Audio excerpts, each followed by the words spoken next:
블레셋 사람 골리앗이 이스라엘 백성들을 모욕하고 있을 때, 또 사울과 모든 이스라엘 백성들이 골리앗의 모욕 앞에서 아무런 대응을 하지 못하고 있을 그때에도 하나님은 여전히 멈추지 않고 계속해서 일하고 계셨습니다. 하나님께서는 하나님의 기름 부은 사람, 하나님의 영으로 충만한 다윗을 준비하고 계셨던 것입니다. 예전에 이 이스라엘 백성들이 블레셋과 전쟁을 할 때 사울의 무능함 때문에 전쟁에서 완전히 패배할 그런 지경에 이르렀을 때 요나단을 준비하셔서 그 전쟁을 완전히 하나님께서 뒤집어 엎으셨던 것처럼 하나님께서는 이번에는 다윗을 준비하고 계셨던 것입니다. 오늘의 본문 말씀은 이 다윗, 하나님께서 준비하신 사람 다윗이 어떻게 전장에 나가게 되었는지를 보여주고 있는 말씀입니다. 다윗은 베들레헴 에브라 사람 이새의 막내 아들이었습니다. 이새에게는 총 8명의 아들이 있었는데 다윗은 그 중에 막내였고, 전쟁에는 그 아들들 중에서 첫째 엘리압, 둘째 아비나답, 그리고 셋째 삼마만 출전한 그런 상황이었습니다. 한참 어린 소년이었던 다윗은 전쟁에 나갈 수조차 없는 아주 어린 소년에 불과했습니다. 그래서 다윗은 이 전쟁이 벌어지고 있는 이 기간 동안 집과 그리고 그 전쟁터 사이를 오가면서 아버지의 양을 치고 있는 그런 상황이었습니다. 그러던 어느 날 갑자기 아버지 이새가 다윗에게 한 가지 심부름을 시켰습니다. 그 심부름은 다윗에게 곡식과 볶은 곡식과 떡을 형들에게 전해주고, 또 치즈 10덩이를 형들의 천부장에게 가져다 주면서 그 전쟁에 나가 있는 형들의 안부를 확인하고 그 증표를 가져오라는 그런 심부름이었습니다. 사실 우리의 생각으로 생각했을 때 참 너무한 심부름이다, 이렇게 생각이 됩니다. 왜냐하면 아무리 전쟁터에 나가 있는 아들을 걱정하고 있는 그 아버지의 마음이라고 할지라도 이 어린 소년인 다윗을 전쟁터 한복판으로 내보내는 그런 것이 사실 우리들의 상식으로는 잘 이해가 되지 않는 부분입니다. 하지만 아무리 그렇다고 하더라도 다윗은 아무런 불만 없이 아버지의 말씀에 순종하여서 그 전쟁터 한복판으로 향하게 됩니다. 그리고 그곳에서 40일 동안이나 아침 저녁으로 나와서 이스라엘 백성들을 향해서 고함을 치고 있었던 골리앗을 만나게 됩니다. 오늘 이 말씀은 우리에게 두 가지를 가르쳐주고 있습니다. 먼저 첫째는 하나님께서 일하시는 방식은 늘 우리의 생각을 뛰어넘는다는 것입니다.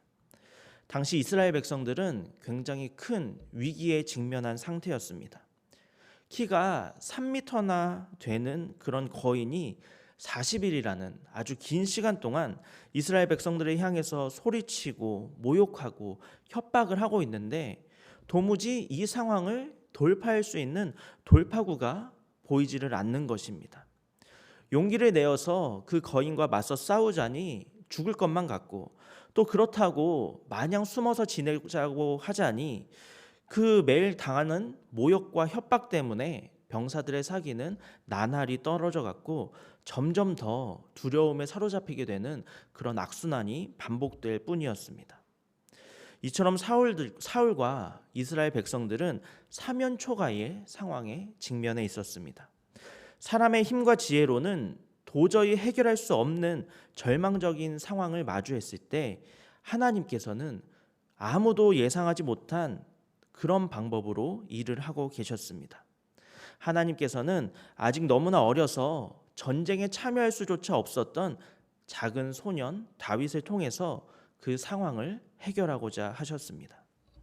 이처럼 하나님의 일은 우리의 생각이나 예상을 아득히 뛰어넘습니다.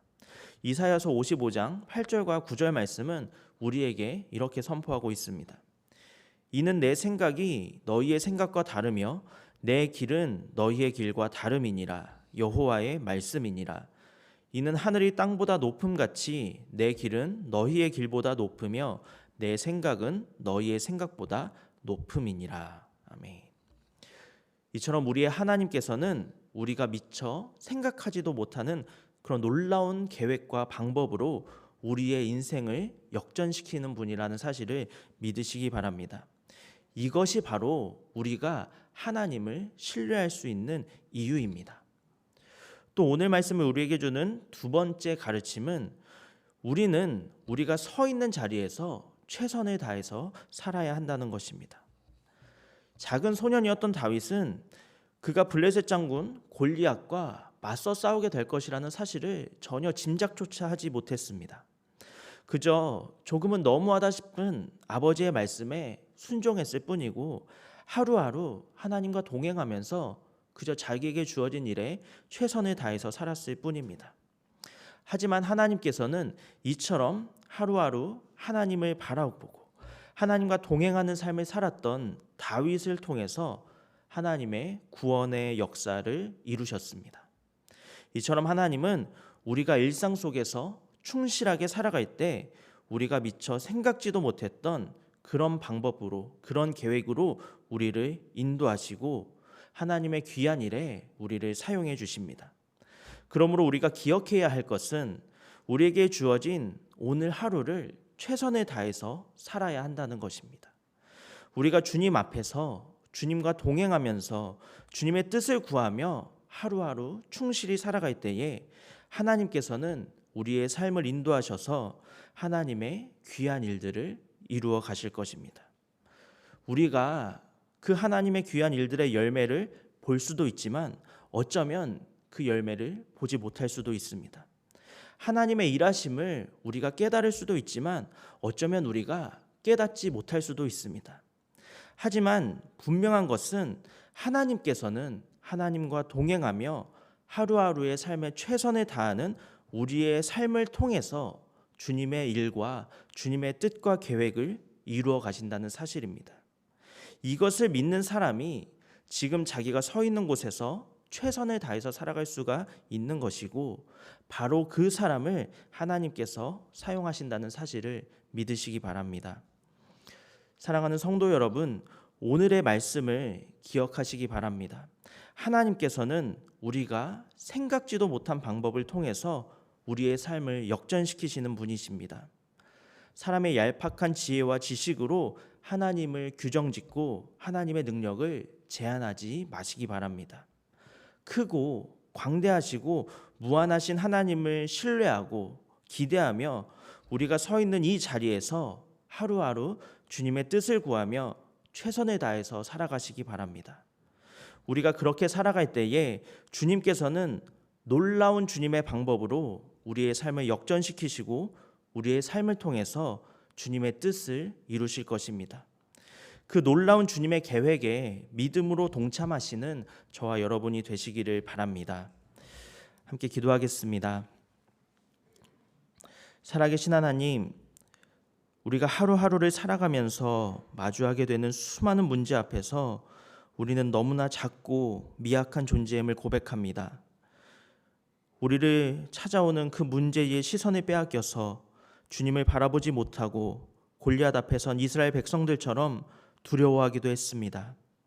하지만 주님, 상황과 환경이 아무리 어렵더라도 우리의 주님께서는 모든 문제보다 더 크시고 능치 못함이 없는 분이라는 사실을 신뢰하는 믿음을 우리에게 허락하여 주옵소서. 그리하여 어떤 문제 앞에서도 우리와 함께 하시는 주님으로 인하여 언제나 담대하게 하시고 우리에게 주어진 일상의 충실함으로 우리의 인생을 역전시키시는 주님의 크고 광대하신 능력을 경험하는 우리 모두가 되게 하여 주옵소서. 감사드리며 예수님의 이름으로 기도합니다. 아멘.